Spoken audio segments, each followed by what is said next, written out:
nature a quitté son manteau de vent, de froidure et de pluie.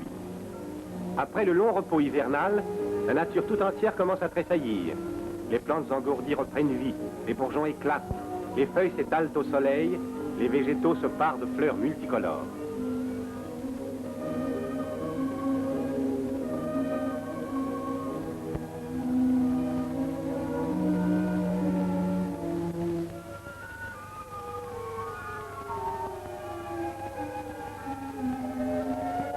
Dès les premières journées de soleil, dès l'appel du printemps, les abeilles sortent aussi de leur réclusion hivernale.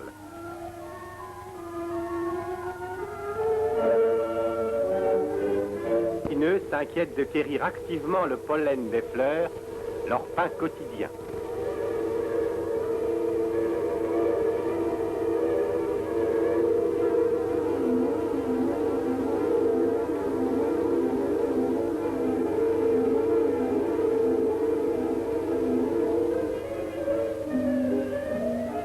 Plus tard, elles cherchent avidement, au plus profond du calice des fleurs, une sécrétion des nectaires, le nectar.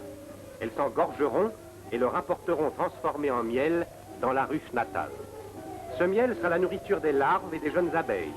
Le surplus servira de provision pour les mois d'hiver, exactement comme nous le faisons avec les fruits, sous forme de confiture. Comment les abeilles réalisent-elles cette prodigieuse accumulation de miel doré dans leurs gâteaux de cire blanche? C'est ce que nous allons vous montrer. Enfin, la ruche moderne à cadre mobile. Simple et rationnelle, elle est constituée d'un plancher légèrement surélevé, d'un corps de ruche, boîte carrée munie d'un trou de vol que l'on peut ouvrir ou fermer à volonté et dans laquelle se trouvent 12 cadres.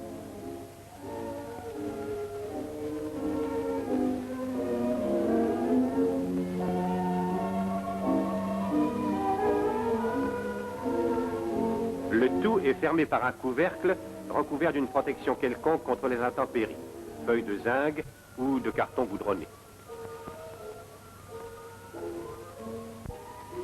Dans les ruchers d'expérience, comme ceux des laboratoires de l'Institut Pasteur, on dispose de ruches spécialement construites pour l'observation, comme cette ruchette en verre dont l'essaim de 300 ou 400 abeilles est transvasé dans une ruche réduite de 4 litres de capacité. Fort de l'observation jamais démentie que les abeilles en essaim ne piquent pas, elles sont manipulées sans crainte.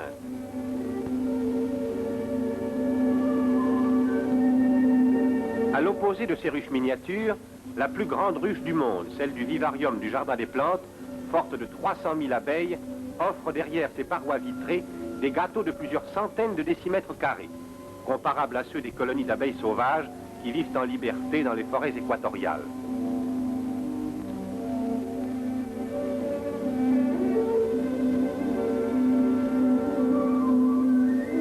Témoins impartiaux et irréfutables, des appareils de laboratoire comme ce téléthermomètre enregistreur permettent aux savants de suivre nuit et jour, semaine par semaine, mois par mois, le travail inlassable et l'incessante activité des mouches à miel.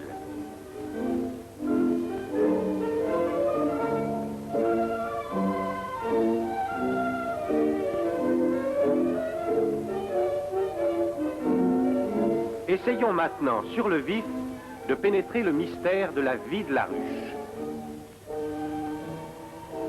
Sans masque, sans voile, sans gants, avec un simple enfumoir, mais avec des gestes extrêmement doux, ouvrons une ruche. Un peu de fumée, soulevons une première planchette. Puis une deuxième.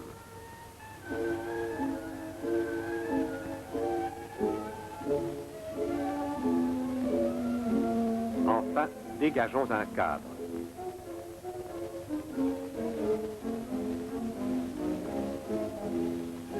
Des centaines de cellules hexagonales sont là, les unes obturées par un couvercle de cire blonde, les autres ouvertes et sur lesquelles semblent veiller quelques rares abeilles.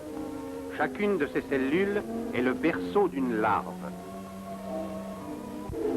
Nous connaissons la maison, essayons maintenant de connaître les habitants. Et pour cela, faisons d'abord un peu d'anatomie. Voici les 3 sortes d'individus que l'on trouve dans la ruche. L'abeille ouvrière, celle que tout le monde connaît pour l'avoir vu butiner sur les fleurs. Elle a 3 paires de pattes, 2 paires d'ailes, une tête, un thorax, un abdomen. C'est une vierge stérile. Plus gros et plus velu, le mâle, ou faux bourdon, présente les mêmes caractéristiques extérieures. Il ne possède pas d'aiguillon. Enfin, la reine, qu'il nous faut aller chercher tout au fond de la ruche. Objet de toutes les sollicitudes des ouvrières qui la nourrissent et la nettoient soigneusement, elle passe la presque totalité de son existence dans la tiède pénombre de la ruche pour assurer par sa prodigieuse fécondité la pérennité de la race.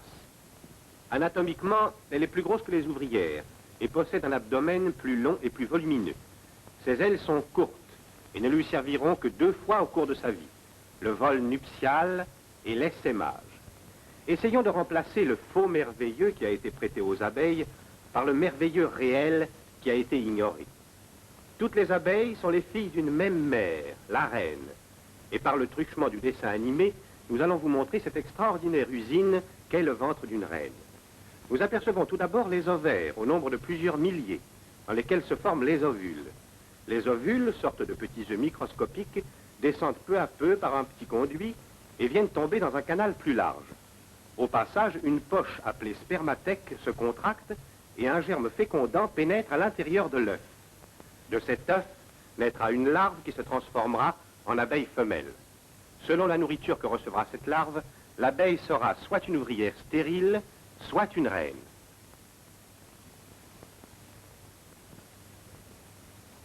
Si au passage de l'ovule, la spermathèque ne se contracte pas, l'œuf donnera naissance à un mâle ou faux bourdon.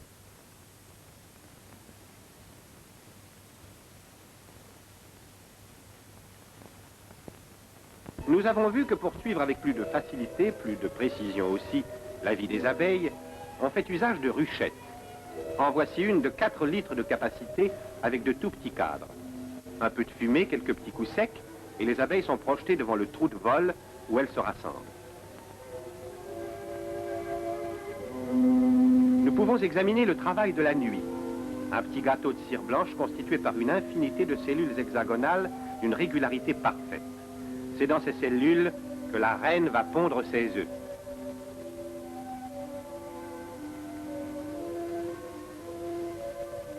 Elle examine d'abord son nid.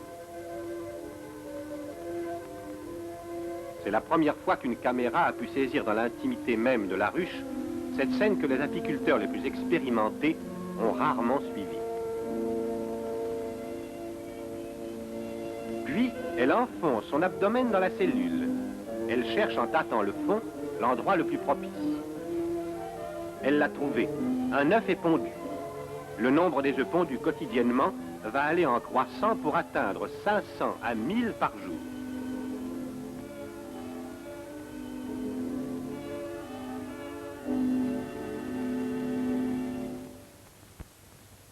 De chaque œuf va naître un petit ver blanc qui se développera rapidement.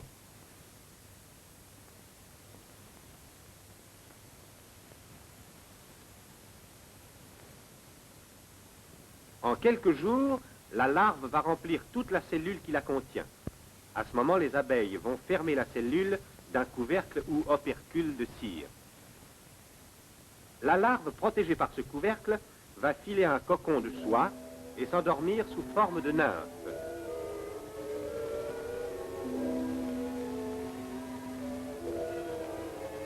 Le 21e jour, après la ponte de l'œuf, une jeune abeille fait son apparition.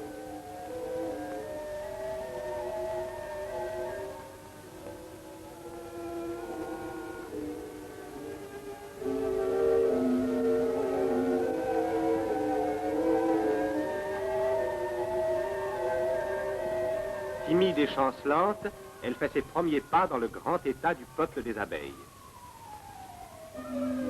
Dès les premiers beaux jours, quand ses ailes se seront affermies, elle partira comme ses aînés à la recherche du pollen ou du nectar des fleurs. Le pollen est accumulé sur la dernière paire de pattes en de petites boules caractéristiques dont la couleur varie selon les fleurs visitées. Elles sont maintenues par un organe spécial, la corbeille, garnie d'une rangée de poils, le râteau.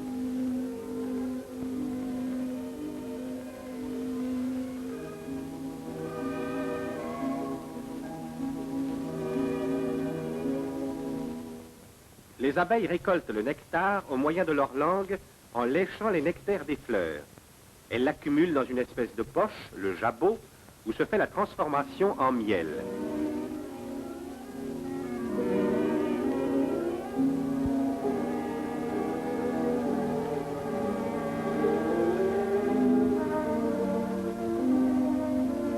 Les abeilles ne sont pas aussi méchantes qu'on veut parfois le faire croire.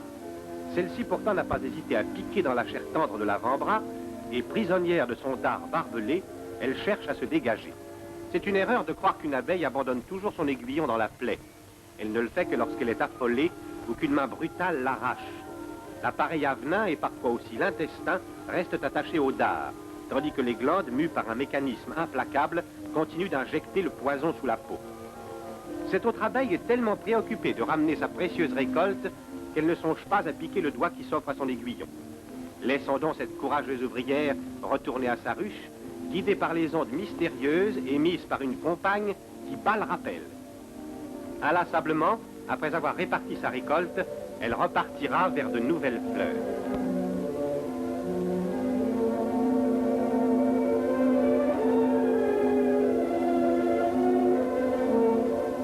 Tel est le travail qu'accomplissent pendant les mois de chaleur les 100 000 ouvrières de la ruche. Inlassablement, elles viennent apporter à la communauté leur récolte parfumée à raison de 20 à 30 mg de nectar par voyage. On imagine difficilement le nombre de va-et-vient que peuvent représenter des récoltes quotidiennes allant jusqu'à 5 et 6 kilos pour totaliser sous nos climats 50 kilos par saison. Lorsqu'épuisées par quelques mois de ce labeur incessant, les abeilles nées au début de la saison voient leur fin approcher. Elles vont terminer leur vie de sacrifice en dehors de la ruche, pour ne pas gêner le travail de leurs compagnes. L'âme quiète et sereine, l'abeille s'endort de son dernier sommeil. Elle sait que son œuvre demeure et que, nourrie du miel qu'elle a récolté tout au long de son dur labeur, d'autres abeilles naîtront pour le printemps et chanteront de siècle en siècle l'immense gloire du Créateur.